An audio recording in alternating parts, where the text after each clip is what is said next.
guys, this is Boytino. I got some news for you. The Los Angeles Dodgers has signed 3-year closer Tyler Scott to a $75 million contract. Scott had a 175 ERA last year with 84 strikeouts. He formerly played with he used to play for the San Diego Padres. He also had multiple offers by the Chicago Cubs. Guys, this is another big move for the Dodgers. So it looks like the Dodgers might end up repeating World Series champions again, guys. So again, this is your boy Tino with MLB The News. Don't forget to subscribe, like, and share this video for more news. And I'm gonna leave a tip of the news at the end of this video, guys. So don't forget to share it. We were watching something else. This was posted on Instagram from Roki Sasaki. Cryptic, not really, because not a shock. The Dodgers landed another super duper star. They win the Roki Sasaki sweepstakes. He signs with the Dodgers. This was on Friday, and then we got the kind of official word that he signed this is there. The one that and took then me over the top. This is unbelievable because not because of the fact that Tanner Scott signed with the Dodgers, the price tag, Harold. Did any of us see $72 million coming for a reliever? No.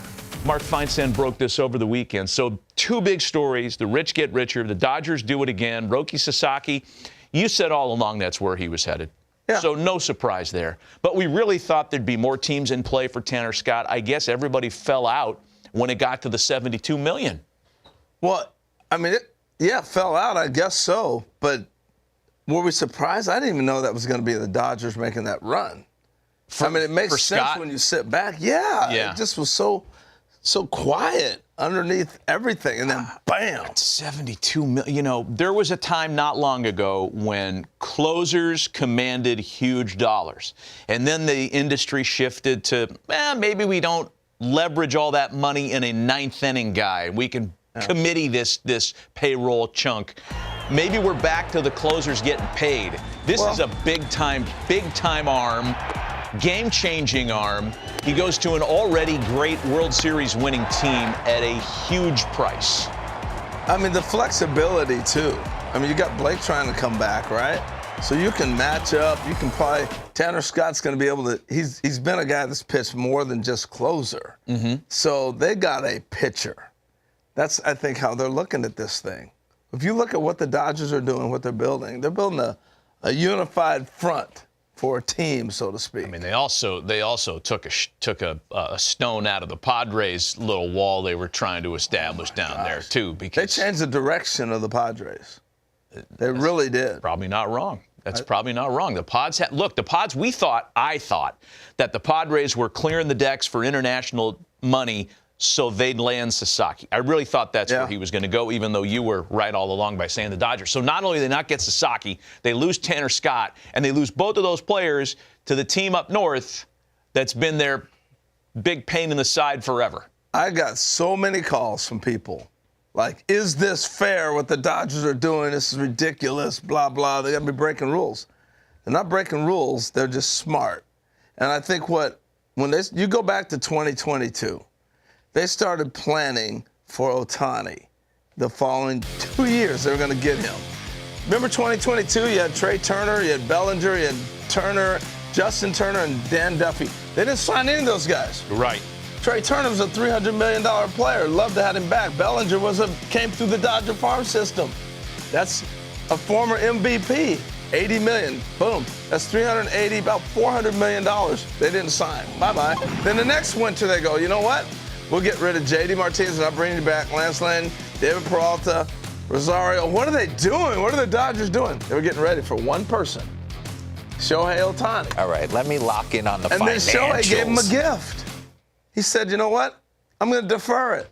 Mm-hmm. I said this on the program before. He got $2 million. You know how many guys got $2 million that year?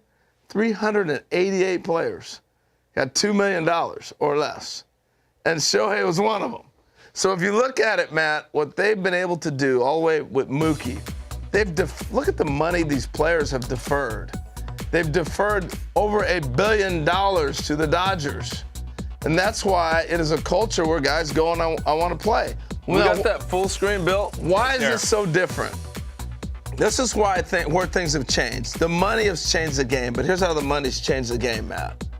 When I was coming up and free agency was a thing we were fighting for, and you got free agency at 6 years, guys were making, by the time they got to free agency, $100,000, $200,000. And then they became a free agent and they were able to make $1 million.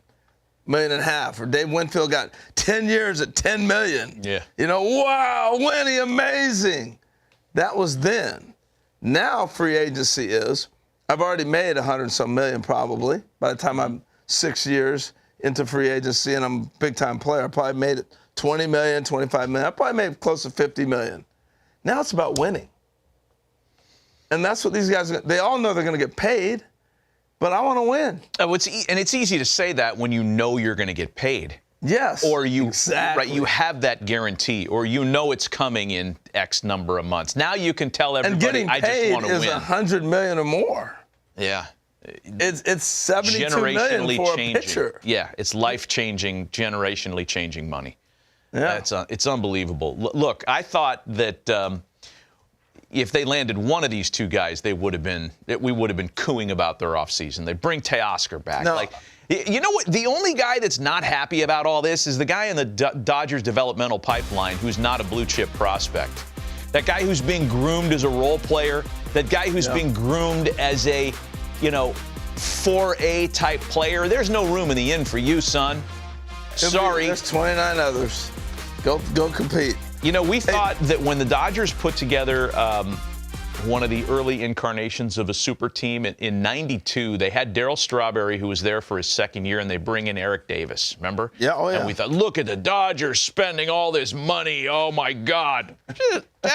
That's chicken scratch compared to what they're doing right now. The one that kind of I think baseball has to look at, this is my thought. This is where I'll probably get in trouble. But this is my thought. Here we go. It's the Sasaki signing was the one that hurt the most, because at $4 million, he's getting to pick where he goes. We're getting a player from Japan who's an international star, like Otani, like who's going in the Ichiro's going in the Hall of Fame right now. These guys get to pick where they want to go play. If I'm a top player here in the U.S. and I'm getting $3 or $4 million, I don't get to pick where I go. They should have to be drafted.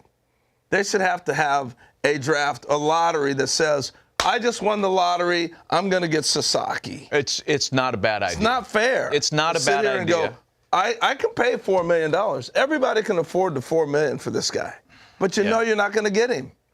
So it should be a lottery pick. He shouldn't have be able to pick like a regular free agent, because he's still under restrictions. Sounds like his salary's held in a spot. It sounds like something right out of former Commissioner Selig's, equal playing field playbook, what he tried to establish when he was there. And I'm sure that Commissioner Manfred has thought about that. And by the way, that's why they want to institute the international draft in a sense. And they've wanted to for a long time, Commissioner Manfred. But just for everybody's edification, MLB did thoroughly vet this Dodger signing. They found, and they had released this over the weekend, they found no evidence of a handshake or a, wink, wink, nudge, nudge. It's all legit. This is the team he picked, and that's where he's going. Yeah, and I'm just saying he shouldn't have the right to pick. Yeah, I hear what you're saying. At $4 million.